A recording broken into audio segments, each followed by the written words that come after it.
elle arrive à faire ça. Comme elle l'avait fait en 2025, ici même. Elle avait remporté le Super G. Elle adore cette alors piste. que le brouillard est un petit peu plus épais en haut, oui, mais sur les deux, trois, portes. voilà, sur des 2-3 premières portes. C'est pas très grave. Allez Fédé. Allez, restez bien au contact, mettre cette position de recherche de vitesse. Bien préparer ce petit saut en toute la direction. Elle faire de gros écarts sur Laura Pirovano ici. Il faut qu'elle le fasse elle aussi. Ouais, c'est bien, mais bon, on peut prendre beaucoup plus de temps. Après, oui, elle c'est ici. Allez, là, il faut bien pas commettre ces petites erreurs ici, à cet endroit-là. Amortir. Oui, c'est bien fait. Oh, le saut en direction magnifique de Federica Brignone. Elle a tout sur la taille, elle a de la vitesse. Ouais, elle a prise de la vitesse. Bien vu Margot. L'écart à l'intermédiaire. C'est du beau ski, toujours c'est ces du 2 grand dixièmes d'avance. Allez là, bien amorti. Attention aussi. Ça va. Ça va, elle s'est pas affolée à la Fédé, elle a cette capacité, même si elle est tard, de rester sur la taille.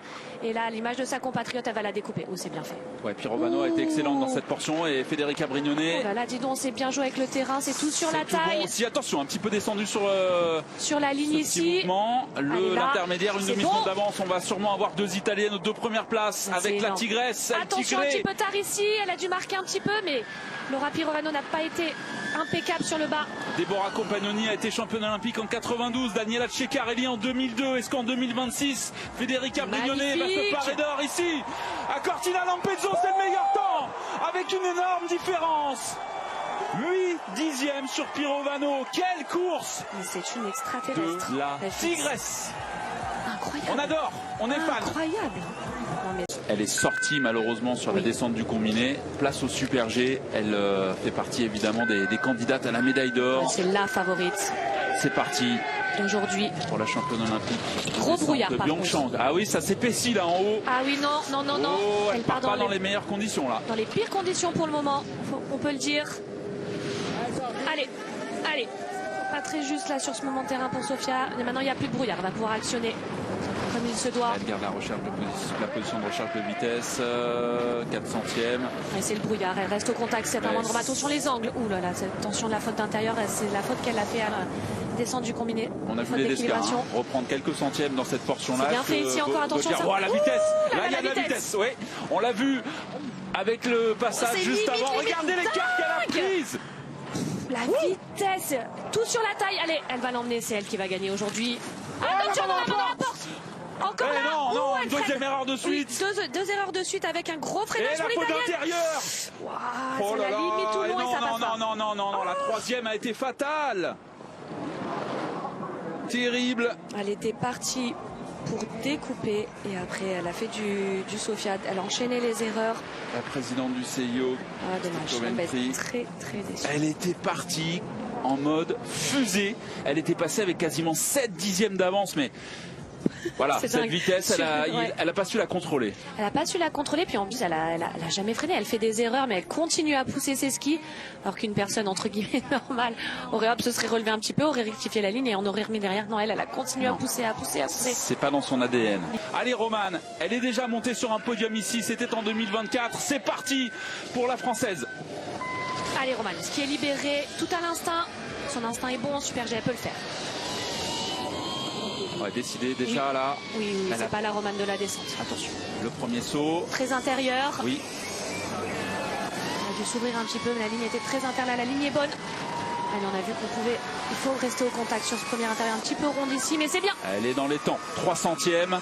Dans la partie technique, elle est capable de faire des différences. On connaît ses qualités. La position de recherche de vitesse ici. J'espère que la ligne est bonne là. Oui, allez. Oui, elle a bien pris l'extérieur. C'est plutôt propre ça, hein. Donc peut-être un petit peu de vitesse, mais en tout cas c'est très juste. Allez, restez au contact encore, un petit dixième. Oui, il y est toujours. Allez Romanette, juste là sur les mouvements de terrain, collée au terrain. Il n'y a pas de dérive chez Romane, il n'y a pas d'hésitation pour l'instant. Oui, elle est juste. Oui, cette porte était très belle aussi. Oh, c'est du très bon Romane Miradoli pour l'instant. Ouh, ça me stresse. Allez. Il y a de la place entre la première et la deuxième place. Allez encore, rajoute-en. Attention, une petite erreur ici. Alors Alice Robinson était passée avec... Allez. 3 dixièmes, c'est toujours dans le coup.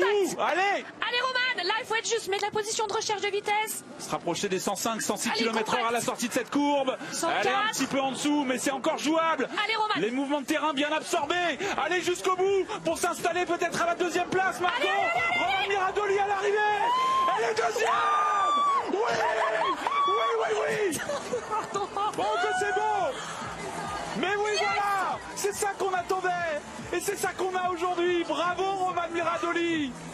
Quelle immense championne. Ah, j'en ai les frissons, FX. Le Kornelia Hutter est au départ.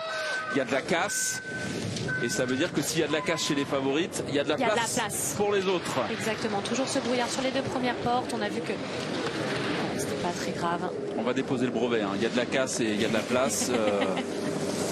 Oui, ça va avec, c'est clair. C'est parti pour Cody Hutter. 4e malheureuse de la descente. Oui, et il faut toujours se méfier de cette Autrichienne. Voilà, il faut passer au contact maintenant avec ce brouillard. On peut plus allumer du verre pour le moment. Ah, formidable skieuse. Et c'est ici.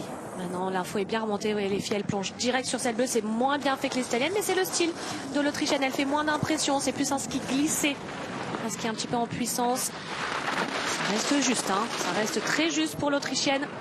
Elle les mouvemente. Attention, la même que Sofia Goggia ici, avec un monde. Elle a failli mettre la main dans la porte. Pareil, les filles, elles tendent les lignes. Hein. C'est jour de médaille. Elles veulent aller la chercher. Et pour l'instant, elle est sur le podium provisoire, Kornelia Hutter, oui, il y a de avec la place ce pour qu'elle aller fait. s'intercaler. Je la vois mal battre Federica Brignone sur cet intertar-là. C'est moins découpé. Elle n'est pas loin, mais il y a toujours ces 3 dixièmes. En tout cas, il y a 3 dixièmes. Tout à l'intérieur, la courbe. Attention qui emmène la vitesse au sur le mouvement bas. de terrain qui a piégé Esther Ledesca. Un petit peu hésitante sur les lignes, mais on connaît ses qualités de glisseuse. Elle peut reprendre du temps à Federica Brignone peut-être ici, même si elle est très aérienne. Une 23-41, le temps à battre. Kornelia Hutter est à l'arrivée, elle sera battue, mais elle est quand même deuxième. À une demi-seconde, à 52 centièmes, elle s'intercale entre Brignone et Pirovano. Ça tient toujours pour la reine Federica Brignone. C'est incroyable de la voir là. Et quelle championne. Romerlo, Camille, on respecte 1m50 de l'entrée à la double. D'accord, derrière, le pied droit qui est sur le mouvement de terrain, celui-là, on doit avoir mis la direction avant. D'accord? C'est pas la traduction, ça. Non. Romerlo, c'est en bas.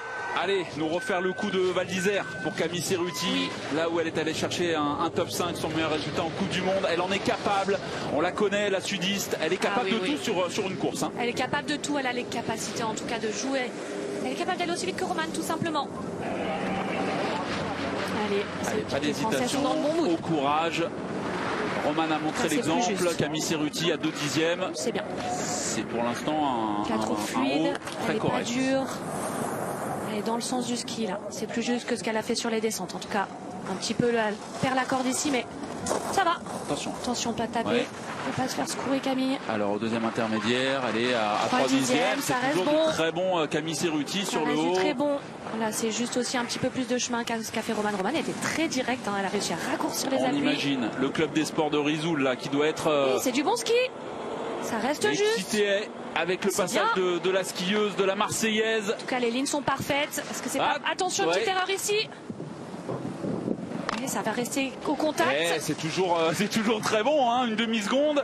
Elle est pour l'instant 6e de cette course. Il y a une toute petite erreur ici de la part de Romane Miradoli qui n'a pas fait Camille Cerruti. Elle arrive à rester un peu plus groupée. Est-ce qu'elle est un peu moins vite? Non, c'est la même vitesse. C'est la même vitesse. Attention, un petit peu. Là, par contre, elle est à contre-temps. Sur le mouvement de terrain, on l'a vu se faire un petit peu tasser. Allez, une belle à l'arrivée, elle est 8e. Dommage, elle en perd beaucoup sur le bas. Fait beaucoup d'erreurs en bas. Elle est à contre-temps sur les rollers. Dommage. Applaudi par David Chastan, le directeur des équipes de France de ski alpin. Seulement 4e au pied du podium, le duo américain. C'est parti pour la championne du monde et championne olympique en titre. Oh, elle est sortie. Est-ce que ça va? Alors elle a fait signe de la main. Ouais, elle a fait signe de la main. J'ai l'impression que c'est au tube Taos parce que c'est au départ du télésiège. C'est sur le premier mouvement de terrain. Le regard était décidé. Elle prend la porte. Elle prend la porte. Et ouais. On le voit, elle n'a pas la bonne ligne. Ça des choses. Elle est rentrée à toute vitesse dans les filets. Ouais, tout droit dans les filets. Oh là là, ça reste dans l'axe. Ça reste dans l'axe. Bon, elle est déjà debout. Les genoux restent dans l'axe. Le coach là, ça fait médaille de toute manière, mais le titre, je ne vois pas qui, peut-être une Jacquelinoise en folie. Allez, Laura Gaucher. Allez, Laura Gaucher. Ou la Laura. Tignarde. Allez, Laura. Les filles ont bien skié, les Français sont dans le coup. Et elle a plutôt bien skié sur la descente, avec la 13e place. Son meilleur résultat, Laura, elle fait ses meilleurs résultats au grand championnat. Elle est capable d'aller jouer avec les meilleurs. Le podium se joue à une demi-seconde. Elle aussi pour aller se mettre sur le podium. Allez, Laura. Laura, j'aimerais qu'elle passe au contact au premier intermédiaire. Si elle fait ça derrière, c'est bon. fait ses skis, allonger un petit peu ses courbes. Oui, ça s'est bien passé. Là où Johnson était sorti, c'est très bien. On évite cette position de recharge de vitesse un tout petit peu tard, ça va marquer peut-être 37e. 3 dixièmes. C'était le risque, c'est que la première portion lui correspond un petit peu moins bien. Par contre, maintenant, elle peut découper. Ça serait bien qu'elle reste au deuxième intermédiaire avec ce retard-là pour espérer ensuite sur le bas. Un petit peu gentille, elle était un petit peu ronde sur la deuxième porte simple. Allez Laura, 5 dixièmes. 5 dixièmes. Faut plus en perdre hein, si on veut maintenant monter sur la boîte, aller chercher peut-être une médaille. Il faut mettre la surmultipliée. Elle se fait un petit peu ouvrir là. Non, ça y est, ça coûte trop cher cette erreur, ça coûte trop cher. Un gros freinage, elle doit le savoir, elle va essayer d'en rajouter un petit peu. C'est plus facile pour Laura parce qu'elle arrive moins vite que les autres. Ça va coûter très cher. Eh ouais, une 19. C'est terminé des espoirs de médaille aujourd'hui pour Laura Gaucher. Elle va être très déçue, Laura, on la connaît, on connaît ses ambitions là. Elle le sait qu'elle a fait des erreurs. Et cette erreur là dans les rollers lui coûte toute sa vitesse et ça coûte énormément de temps. J'ai bien aimé son attitude dès la mise en action. Malheureusement ensuite, il y a eu des petites fautes de ligne et à l'arrivée, ça fait une 61. Le 12e temps, seul Kelly Cashman est allé moins vite. Les supporters français sont là. Et oui, la déception pour la Tignarde. Elle va pas être